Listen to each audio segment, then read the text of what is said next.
అన్న హాయ్ అన్న. హాయ్ అన్న. రీసెంట్ గా జగన్మోహన్ రెడ్డి గారి మీద ఒక హత్య ప్రయత్నం జరిగింది. ఆయన అసలు హత్య చేయొచ్చు అన్నది కూటమి ప్రభుత్వం ఒక కుట్ర పడింది అనేది కూడా మనం కొన్ని ఛానల్స్ లో అయితే విన్నాం. ఈ రోజు అంటే ఆ హెలికాప్టర్ అవచ్చు, ఆయన మీద కర్రలతో దాడి చేశారని, రాళ్ళతో దాడి చేశారని కూడా మాట్లాడుతున్నారు. ఇది నిజంగా ఎంతవరకు నిజమయ్యే అవకాశం? ఒకటి అన్న, మీరు అడిగిన ప్రశ్నకు నేను ఒక సమాధానం చెప్తానా. పట్టుమని 10 ఎమ్మెల్యేలు కూడా లేరు. పట్టుమని 10 ఎమ్మెల్యేలు లేని వ్యక్తి పైన దాడి చేస్తున్నారంటే ఇది ఎవడైనా కూడా నవ్వడానికే ఇది ఇంకో రకంగా ఉంది. ఇది ఏంటంటే ఇదంతా టోటల్ ఫేక్ న్యూస్. ఆ గతంలో వైఎస్ రాజశేఖర రెడ్డి గారు కూడా ఇట్లనే అప్పుడు తెలంగాణలో అప్పుడు టీఆర్ఎస్ పార్టీలో ఉన్న ఎమ్మెల్యేలు కూడా అట్లనే అవహేళన చేశాడు. పట్టుమని 10 ఎమ్మెల్యేలు లేరు అన్నాడు. ఈ రోజు చూస్తే వాళ్ళ కొడుకు పట్టుమని 10 ఎమ్మెల్యేలు లేరు. అలాంటి వ్యక్తులపైన ఎవరన్నా దాడి చేసేది? ఎవ్వరు కూడా దాడి చేయలేదు. అది అంతా కూడా ఫేక్ ప్రచారం, పబ్లిసిటీ కోసం ఆడుతున్న డ్రామాలు. ఇప్పుడు మనం చూస్తున్నట్టయితే ఇలా డ్రామాలు ఒక్కొక్కటిగా బయటకు వస్తున్నాయి. ఇప్పుడు మనం చూసినట్టయితే కొడాలి నాని హార్ట్ స్ట్రోక్ అంటున్నారు. పోసాని కృష్ణమోహన్ది అది ఆయనకు కూడా ప్రాబ్లం, హాస్పిటల్లో ఉన్నారు అంటున్నారు. ఇలా ఒక్కొక్కటిగా చూస్తే ఎవ్వరు చూసినా కూడా వాళ్ళ మొత్తం వాళ్ళ నాటకాలన్నీ బయటపడుతున్నాయని ఇది ఒక కొత్త కుట్రకు తెరదేపారు, అంతే తప్పించి ఏం లేదండి. అలా చూస్తే నిజంగానే జగన్మోహన్ రెడ్డి గారి మీద అంటే ఆయన గతంలో కూడా ప్రజల్లోకి ప్రచారం కోసం వెళ్ళినప్పుడు కూడా ఆ హెలికాప్టర్ ఏదైతే ఉన్నదో దాని మీద కూడా కొన్ని అది జరిగింది ఇది జరిగిందని కూడా మాట్లాడారు.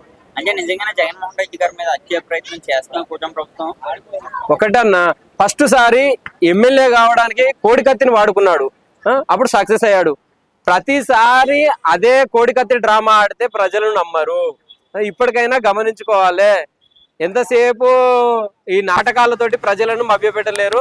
సో ఇదంతా కూడా ఫేక్ ప్రచారం. హెలికాప్టర్ లేదు, ఏం లేదు, ఆడ ఏం జరగలేదు. హెలికాప్టర్ ఏం కూల్పులా, ఆయనకి ఏం దెబ్బలు తాకలేదు, ఏం కాలేదు, సురక్షితంగా ల్యాండ్ అయ్యాడు. సో ఇదంతా ఫేక్ ప్రచారం. జగన్మోహన్ రెడ్డి గారు మళ్ళీ కడప ఏదైతే ఆయన ఇప్పుడు కోల్పోయిన సీట్స్ ఏవైతే ఉన్నాయో అక్కడే మళ్ళీ గ్రిప్ పొందొచ్చని ఇప్పుడు ఆ కడప ఆయన కంచుకోట ఏదైతే ఉన్నదో కడప జిల్లా, మరి ఆ జిల్లాలోనే మళ్ళీ పర్యటన చేసే అవకాశం ఉన్నది అంటున్నారు. అంటే ప్రెస్ మీట్స్ పెట్టి కట్టాను. మరి దీనికోసం ఏమంటారు? ఒకటన్నా, ఆ జిల్లాలో ఆయన పర్యటించాలన్నా, ఆ జిల్లాలో ఆయనకు గ్రిప్ రావాలన్నా ఫస్ట్ ఆ జిల్లాకు సంబంధించిన వాళ్ళ చెల్లెను సంప్రదించాలి, వాళ్ళ చెల్లెను సమన్వయం చేసుకోవాలి, అదేవిధంగా వాళ్ళ అమ్మను సమన్వయం చేసుకోవాలి. ఆ జిల్లాలో ఫస్ట్ వాళ్ళ కుటుంబ సభ్యులనే ఐక్యత లేదు.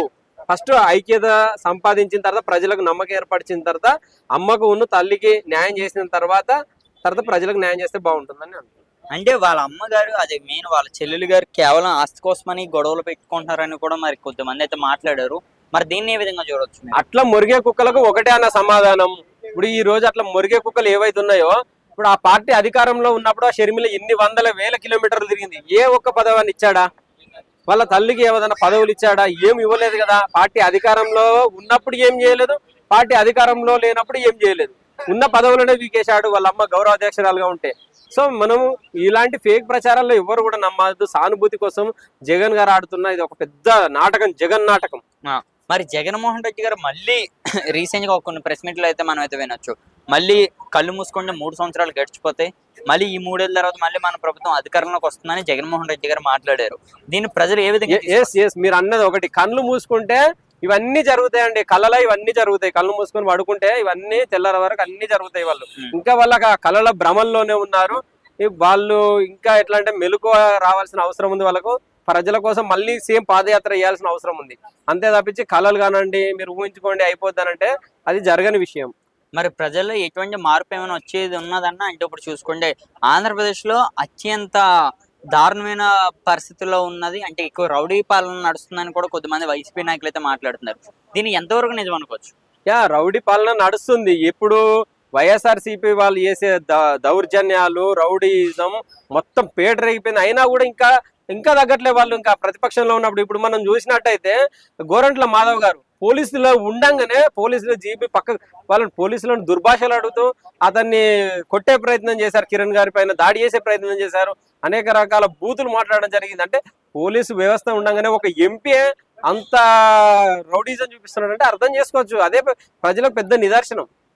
అన్నప్పుడు ఇలాగే నడుచుకుని వెళ్ళిపోతాం. మీరు ఎవరైతే ఇప్పుడు గోరెంట్ల మాధవ్ గారు అన్నారో, ఆమె గతంలో ఆయన ఒక మంచి హోదాలో ఉన్నారు గత ఎన్నికల్లో. కానీ ఇప్పుడు ఆయన ఇప్పుడు ఆయన్ని కూడా ఇప్పుడు అరెస్ట్ చేశారని అయితే తెలుస్తుంది. మరి వాళ్ళందరూ మరి బయటకు వచ్చే అవకాశం ఉందన్న? తప్పకుండా అండి. ప్రజాస్వామ్యంలో బెయిల్ అనేది వస్తుంది. దానికి పెద్ద విషయం అవసరం లేదు. దాని గురించి విశ్లేషించాల్సిన అవసరం కూడా లేదు. ఒకటండి, ఆయనకు బెయిల్ వచ్చాడు ఈ విషయంలో కాదండి, ఆయన న్యూడ్ కాల్స్ అమ్మాయిలతో మాట్లాడిన విషయంలో మాత్రం అతను తప్పకుండా కటకాటల లోపలికి వెళ్ళిపోతాడు. అన్న రెడ్ బుక్ అన్నది ఉన్నదా నారా లోకేష్ గారిది? రెడ్ బుక్ లేదు, బ్లూ బుక్ లేదండి, ఏ బుక్ లేదు. ఒకటే ఒక బుక్ ఉందండి. ప్రజాస్వామ్యంలో కూటమి ప్రభుత్వంలో ఎవరైతే తప్పుడు పనులు చేశారో వాళ్ళందరికీ తప్పకుండా శిక్షించడానికి తప్పకుండా ఒక బుక్ అనేది మెయింటైన్ చేసి జరిగింది. అది ఎవరైతే ప్రభుత్వానికి కానీ ఇంకా అనేక రకాల దాడులకు ప్రోత్సహించిన వాళ్ళందరి పేర్లు కూడా ఉన్నాయి. గతంలో చూస్తే మన టీడీపీ ఆఫీస్ పైన దాడులు అనేక రకాలుగా ప్రజా సమక్షంలో జరిగినాయి. కొన్ని వందల మంది రౌడీలు వెళ్ళి మరి ఒక టీడీపీ ఆఫీస్ను, ఏదైనా ఒక పార్టీ ఆఫీస్ పైన కొన్ని వందల మంది గూండాలు వెళ్ళి దాడి చేయడం అనేది అది ఇంతవరకు చరిత్రలో జరగని విషయం. అంటే దాడులకు నిదర్శనమే వైఎస్ఆర్సీపీ పార్టీ.